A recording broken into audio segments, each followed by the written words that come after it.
Namo tassa bhagavato arahato samma sambuddhassa. Namo tassa bhagavato arahato samma sambuddhassa. Namo tassa bhagavato arahato samma sambuddhassa. Sadhu, sadhu, sadhu. So today we are going to start a new discourse, which is Girimananda Sutta. It comes in Numerical Discourses, Anguttara Nikaya, Book of Tens. And Girimananda means a venerable, and who was affected by some sicknesses. And while we are reading, you will understand the story. And from there, we can take steps one by one, and we can take portions of the teaching and then go for the conversation. So, who's like to read for me? On one occasion, the Blessed One was dwelling at Savatthi in Jeta's grove, Ananta Pindika's park. Now on that occasion, the Venerable Girimanda was sick, afflicted, and gravely ill. Then Venerable Ānanda approached the Blessed One, paid homage to him, sat down on one side, and said to him, Bhante, the Venerable Girimanda is sick, afflicted, and gravely ill. It would be good if the Blessed One would visit him out of compassion. If Ānanda, you visit the Bhikkhu Girimanda and speak to him about 10 perceptions, it is possible that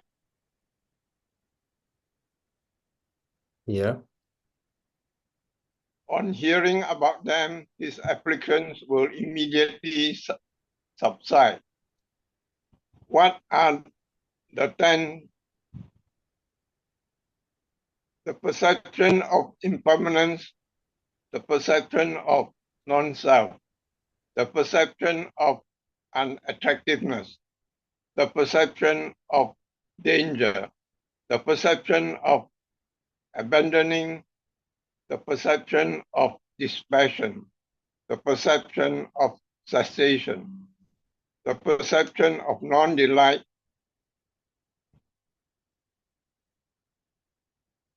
in the entire world, the perception of impermanence in all conditioned phenomena, and mindfulness of breathing. Thank you. And what? So we'll stop there, and thank you for your reading. Thank you, Bhante. Yeah. So, Venerable Girimananda was sick and very unwell. And Venerable Ānanda noticed that. He was aware of that. And then Ānanda approached the Buddha and requested to the Buddha to visit Venerable Girimananda and to teach Dhamma. And the Buddha said, Ānanda, you may visit him and share these 10 perceptions. And then Venerable Ānanda learned these 10 perceptions from the Buddha, and then he approached Venerable Girimananda and he recited it to him. He repeated it. And end of the recitals, Venerable Girimananda was cured and completely healed and recovered from his sicknesses. And there's no kind of comment on what type of sicknesses that Girimananda was having, but it's not our consideration. It's about the Dhamma. So here Buddha taught 10 perceptions, but we are not going to take all these 10 at once today because it's a lengthy teaching. And we'll go one by one because there are so many details. And I know we have our understanding is diverse and then is various, and then I don't want to put all the details into your head at once. So therefore, we'll go step by step, and we'll take the first perception for today, and then we'll move gradually. Can someone, another friend, to read this first one for me? Bante, 14. I will read the first perception. May I? Sure, go ahead. Yeah. First one, and what Ānanda is the perception of impermanence. Here, having gone to the forest, to the foot of a tree, or to an empty heart, a bhikkhu reflects thus. Form is impermanent. Feeling is impermanent. Perception is impermanent. Volition is impermanent.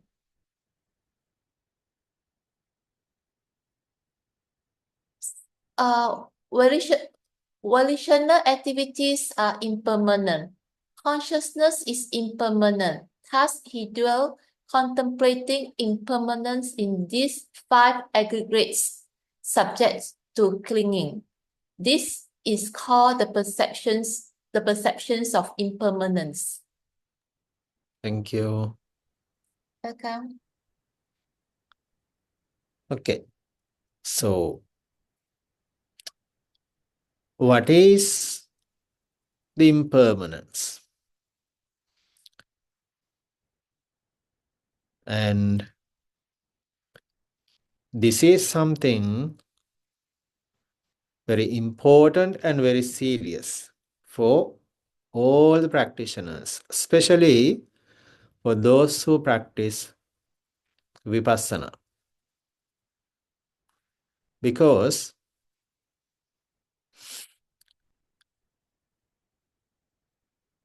seeing as impermanent of things is a part of vipassana. It's not a part of, it's directly the vipassana. And so what Buddha teaches here, having gone to a forest, to the foot of a tree, or to an empty hut, a bhikkhu reflects thus. So that means that we find a better suitable place to meditate. And from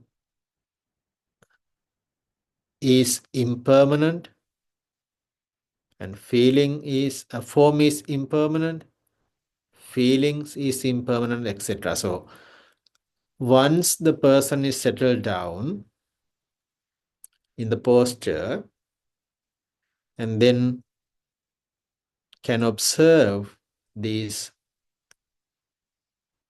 aggregates, can see, can investigate, can focus on these aggregates as impermanent, which means changing. And everything is changing. As we say, everything is subject to change. And why things are changing and why things are impermanent. Especially why these aggregates are impermanent. That because we all exist in this samsara because of these aggregates.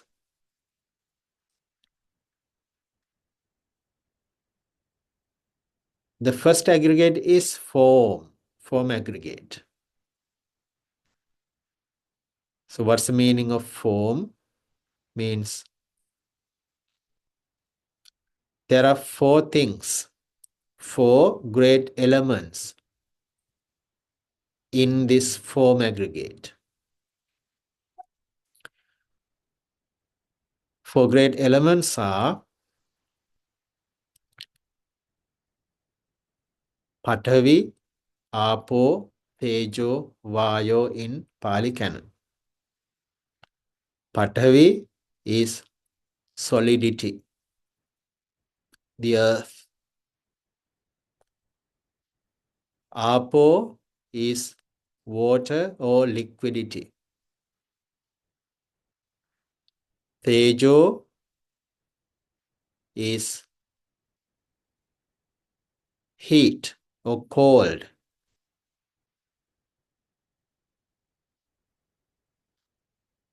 Vayo is air.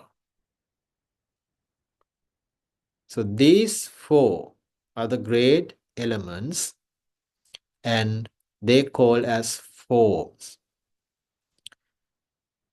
So scientifically they have proven these four elements indifferently and we know how they act and how they work here.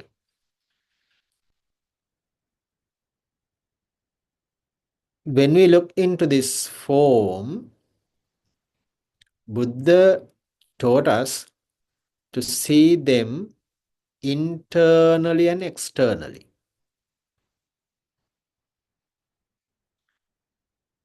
What is internal? Internal, when we look into internal, and it is here, myself. External means you all are external to me. Individually, oneself is internal, others are external.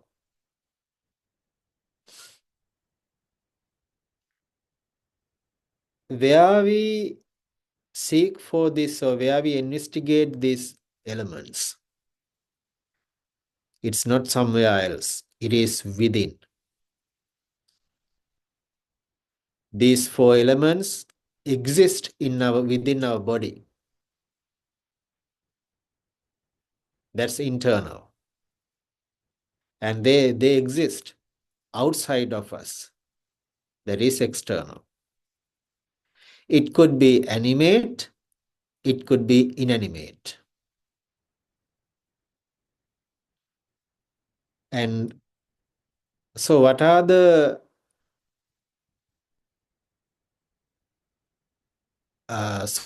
solids or the earth element in the body, internal earth element?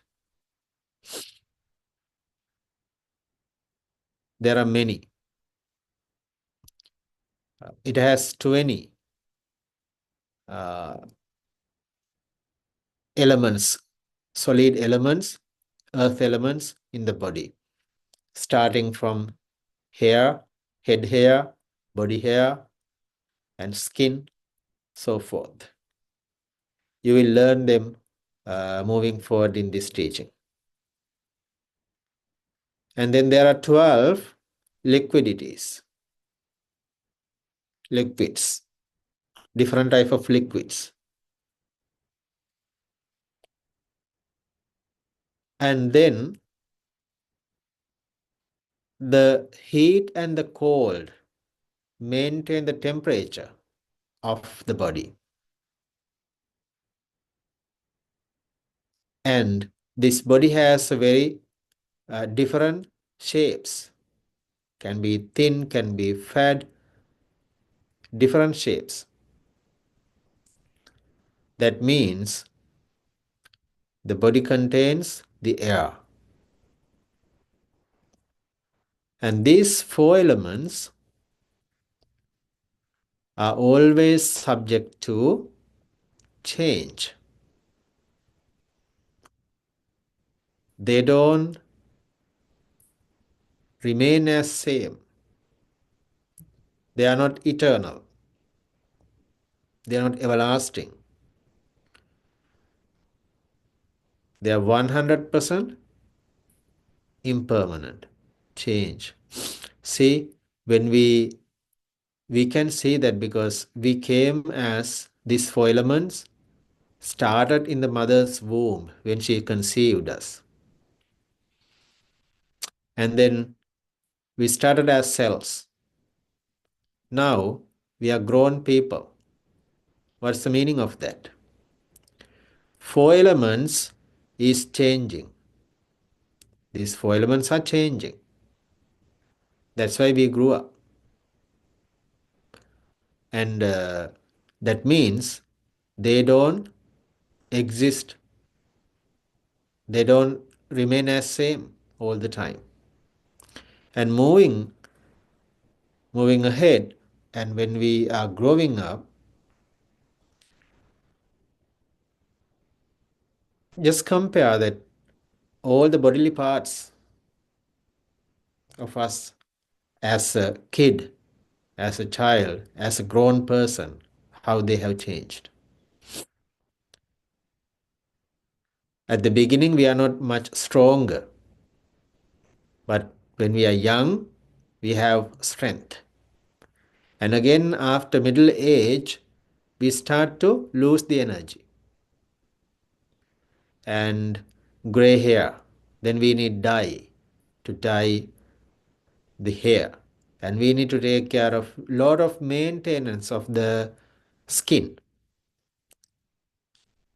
So that's why this beauty culture is so expensive in the world, because we have to maintain these wrinkles and everything on the body. We need to maintain the shape of the body.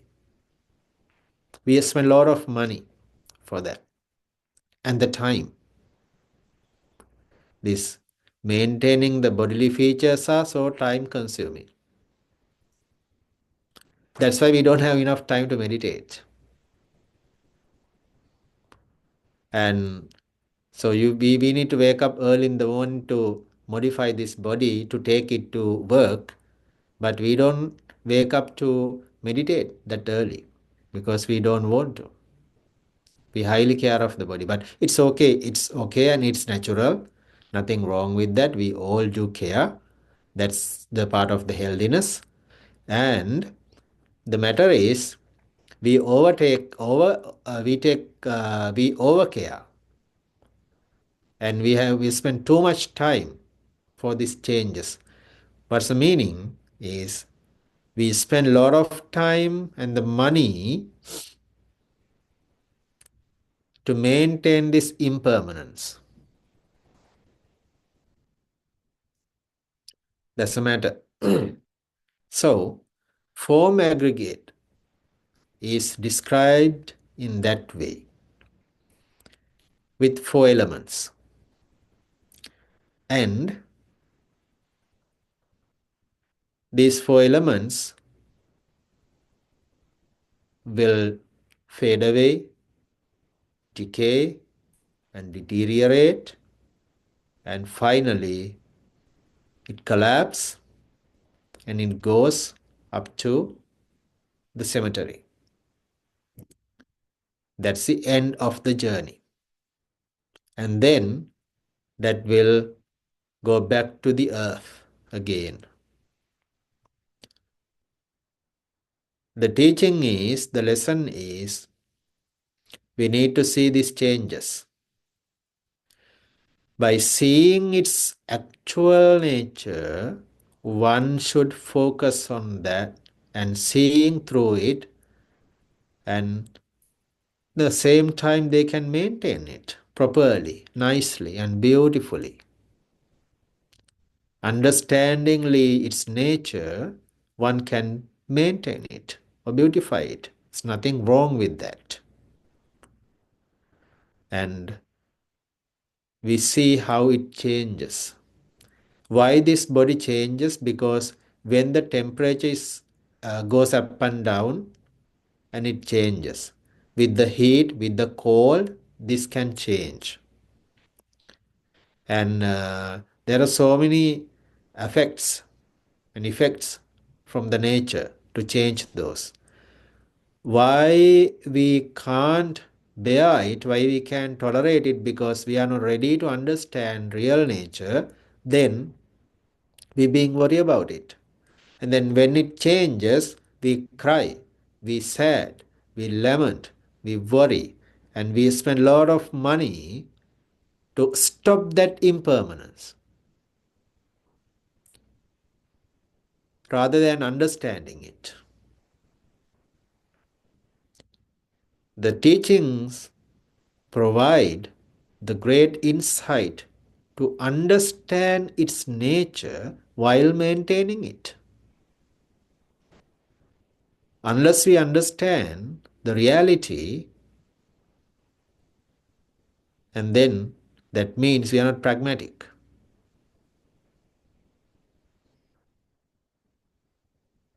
So I'll stop there. If you have any concerns, if you have any comments on this, because I don't want to keep describing all these at once, but will take time and spend more time. And that I want to apply this into your practice. This should be practical. In that way, we are following the teachings. So if you have any concern how to apply it, let's talk on it. I'm going to stop the sharing.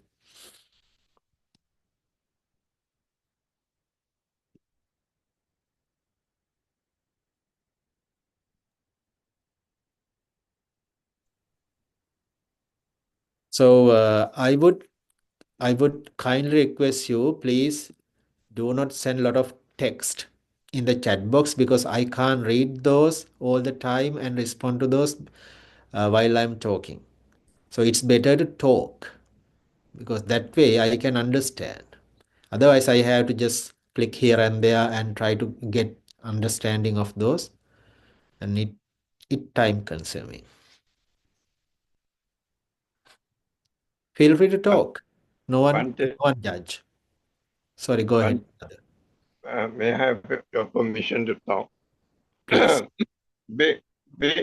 Based on the solid, liquid, heat, cold, and air,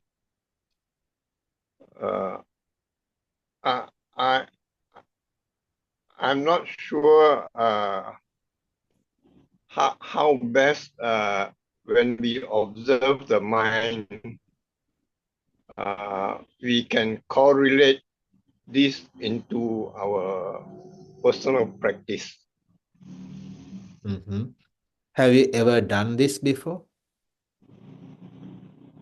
I tried, but I'm not sure exactly how to further investigate the teaching.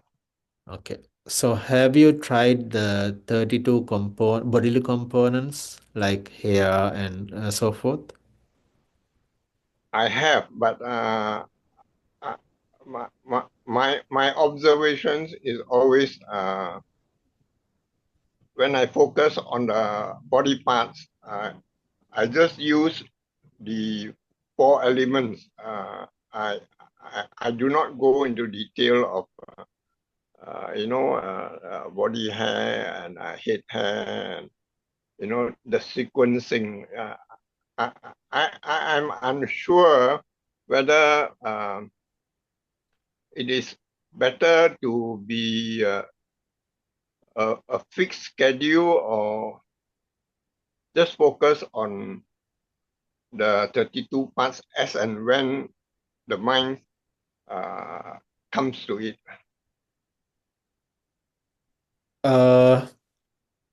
So you can set up a schedule, but also you can use this practice or use this technique at any time, because when we are active, when we are up, we always deal with these 4 elements.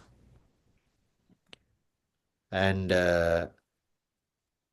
it can be internally or externally. Just imagine that we touch things. Now, just a very simple example. Now we are sitting, and we are sitting long time. Now we can feel it, right? The back is hurt. And it's not all the time, it's not comfortable all the time. What means? There's 2 solid things are got together, now it's hurting. And when we got up, it's kind of relief and changes. The important part of this observation is, it is not to that think that, oh, this is solid, this is liquid, this is air, this is it. It's not the practice. It's about the understanding. And when we touch things, we know I'm touching the solidness or the liquid. And the basic expectation of this practice is not to fight for it. Remember, in Satipatthana Sutra, Buddha says, why we focus on those? In order to overcome virāga, dosa, moha. It's not to investigate nitty-gritty details of those. It's to understand or let go or suppress or eradicate lobha, dosa, moha. Greediness, attachment simply, and then anger or aversion or hatred, ill will, so forth. And we have attached to those because of the ignorance. And then to generate the wisdom. That's the main purpose. It doesn't matter how we focus on them, as long as we meet the expectations. And we can see them separately or together. Also, we need to see internally and externally, because we all have the attachment for both parties, and we need to be detached from it. And sometimes if you feel it's okay to get as a group of elements, it's okay. Otherwise, you can separate it out. And also you can take into details, you can break them into small details to make it easier to practice. It depends on the person. And when you observe it, you no need to sit all the time and close eyes to focus on those. While we are being active with the other senses, we always deal with these 4 elements. Even now, we all are. See, when we hear this sound, it comes through the ears. How we get it? It has a solidity, but it doesn't show up. But it doesn't. It's not visible. The solidness of there, but still we can feel it. That means the sound has some solidness there. So you might be having scientific knowledge more than me, but what I understood from the teachings, all these sensory experiences are having these four elements in different degrees. That's why we can feel them. So why I can express, because now I deal with the air element and then solid element, so forth. And those are the nitty-gritty details, but no need to know each one of them to understand the factor. It's just the details.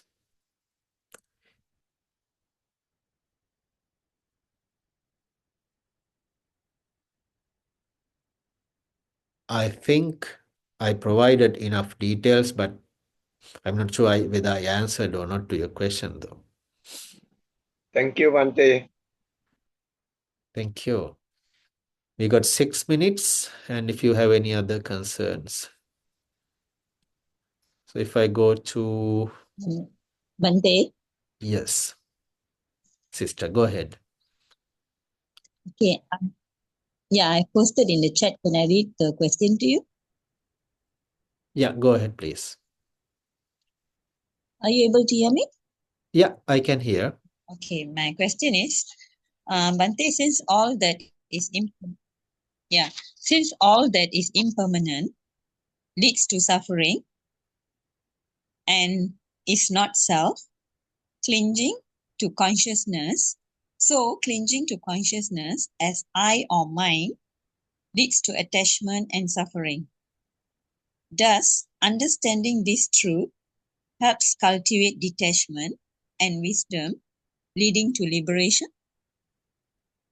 And also, can you please explain why consciousness is also impermanent?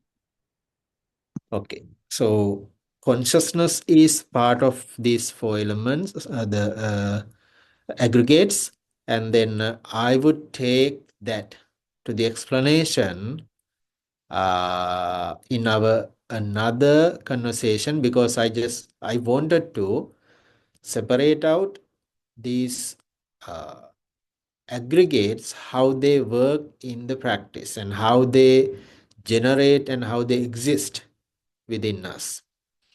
And yes, definitely when we see the impermanence and the suffering of them and the not self or non-self, that's the way of removing I or me or myself.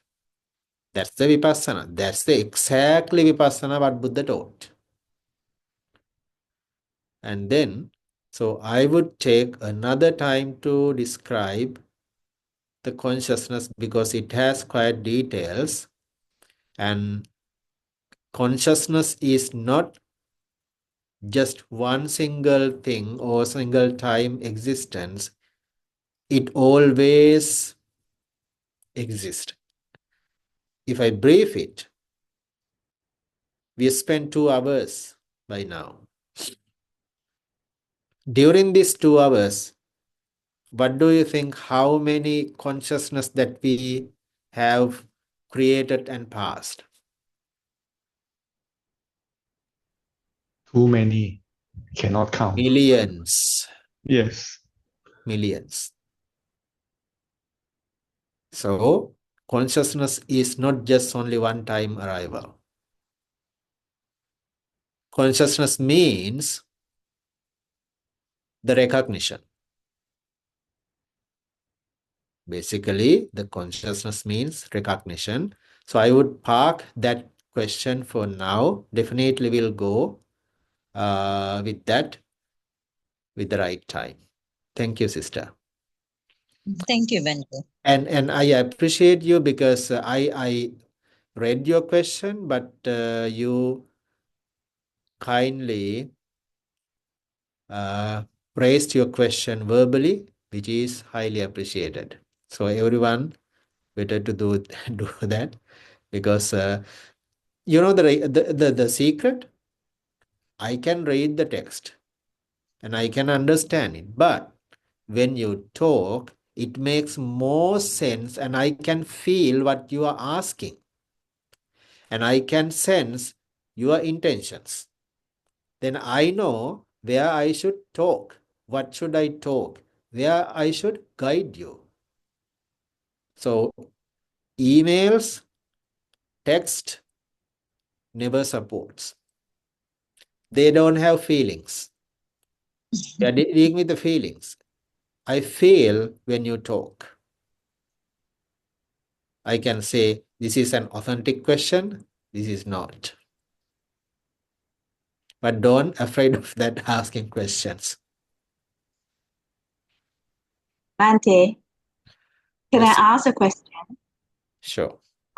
When I am still quite unclear as to when we use the form aggregate as an object for our observation. When is it? Does it mean that there needs to be some reactions from these bodily parts? For example, some distractions caused by whatever, hot, cold, or, discomfort. Those are the times that you actually would use the form as the object for the observation. That's a Thank very you. good point. And if I answer very briefly, when we feel, I know kale's very hot. Imagine we are walking on the road. I remember Sister Lee and me was walking on the road and it was very hot and we just ran into the building. Why? We're looking for the cold, the cool environment. That's a reaction for it. We feel the heat, that because we are animate, and then we experienced it, and suddenly with that experience, mind changes. Right? Mind reacted. Mind reacted means we felt it. We felt it, mind reacted. That's the bodily, that the body and the heat and the consciousness and the contact and the feelings, and our reaction came as discomfort. It's not pleasurable. And then we reacted to it. That's a clinging. And we know it's heat, nothing to do with that. We don't complain. There's no such type of karma, but unknowingness is there. We just seek for a cool environment. When when we are in a cool room, oh, it's too much cold, and we need to turn down the air condition. The opposite reaction. And then we need to have a blanket. This is how we react to it. The teaching is we just try to understand as it is. We find a comfortable place with the temperature. And also we try not to get angry, not to fight, not to worry. Try to tolerate it. Try to understand the actuality of the nature. That's the reaction for it. But I may provide more details next week. I think it's enough for today. I hope I answered your question, sister. Thank you, Bhante. Thank you.